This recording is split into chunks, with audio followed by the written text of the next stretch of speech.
Здравствуйте, здравствуйте и процветайте, дорогие человеки Земли.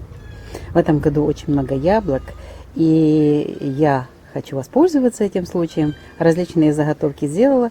Хочу приготовить яблочное шампанское к Новому году.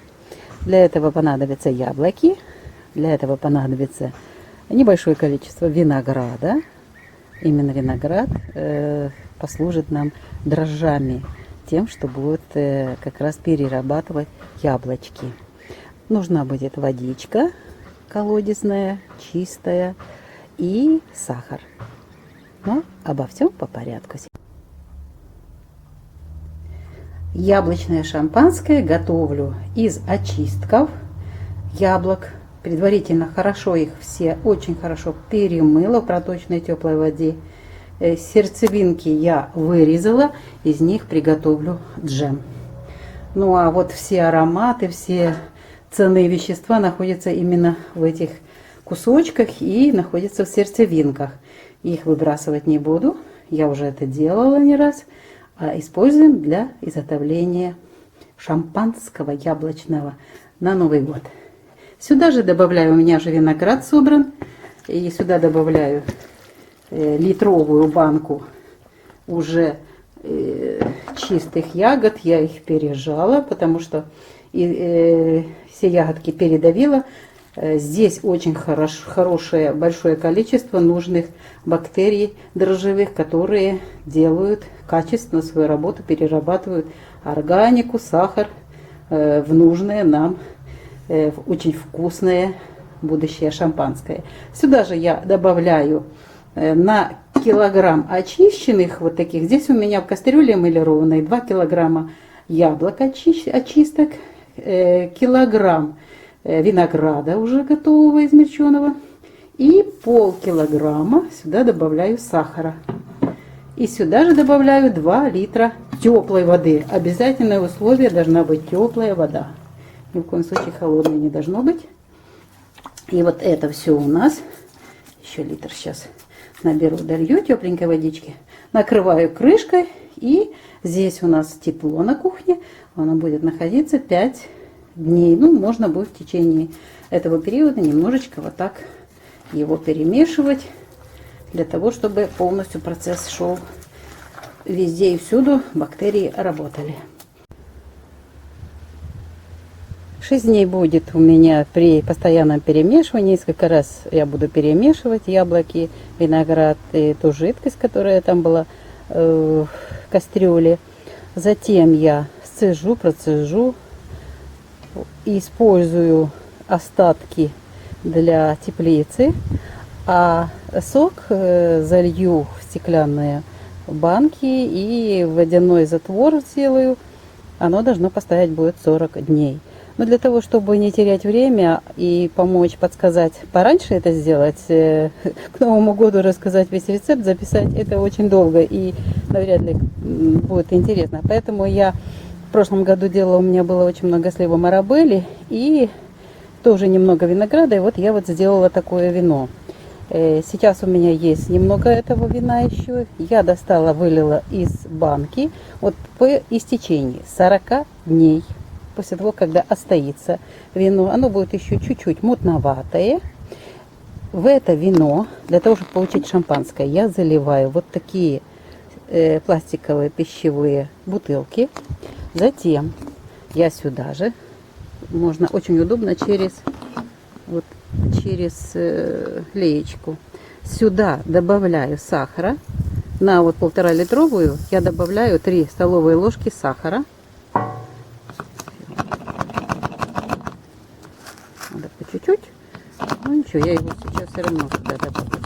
Вот, сахар. И затем сюда добавляю промытый рис. Тоже на 1,5 литра мне нужно 2 ложки риса. Сюда же добавляю рис. Это, кстати, рецепт, старинный рецепт. Мне когда-то удалось узнать у одной подруги. Она была где-то в монастыре. И вот ей рассказали, где-то как-то она нашла вот этот рецепт и секреты.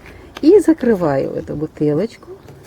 Это нужно сделать за месяц до Нового года уже. И хорошенько перемешиваю. Вот этот процесс, вот сейчас, что начнется там, рис и сахар, они будут создавать нам именно вот эту консистенцию шампанского. Яблочное вино будет, шампанское более светлое. Яблочки у меня светлые, хотя красного очень много пигмента в кожице. И в любом случае, как раз к тому времени, если 40 дней остается яблоки, это будет намного светлее вино, шампанское. И вот именно шампанское получается благодаря рису и сахару. Если захотите, вот это так будет полусладкое шампанское. Если захотите сладкое шампанское, то можно чуть-чуть больше сахара положить. Это уже зависит от того, кто какой вкус любит. Ну и перед тем, где-то за неделю до Нового года, конечно, вот это временами нужно будет вот так чуть-чуть, но не открывать, вот, отпускать воздух и сразу же закрывать. За этим нужно будет следить. Там, когда ходите, бутылку поставить где-то в таком прохладном месте у подвала, там раз в 2 дня, раз в день заходить и вот открывать чуть-чуть вот эту чуть-чуть крышечку, чуть-чуть. Вот, воздух вышел, все. И закрывать дальше. Обратно этот процесс будет продолжаться без доступа кислорода. Переработается сахар на рисовых, на рисинках. Будут очень интересные такие скопления остреньких таких как бы иголочек.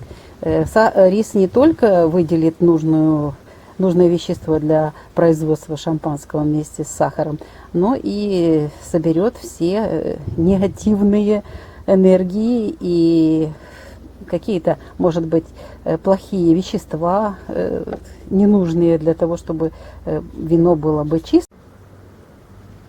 За неделю до Нового года я выпускаю воздух с бутылочки аккуратненько и быстренько через марлечку процеживаю, переливаю в другую бутылку и оставляю на кухне.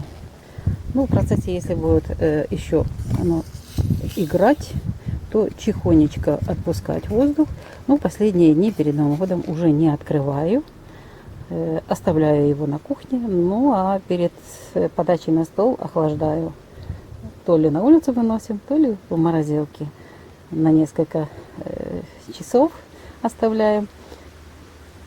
И затем открываем. Очень вкусное шампанское получается. Так что времени предостаточно его приготовить. Самое главное для шампанского вот это выдержать сейчас 6-7 дней. Затем после этого при водяном затворе 40 дней выстоится жидкости, то есть будущему шампанскому вину.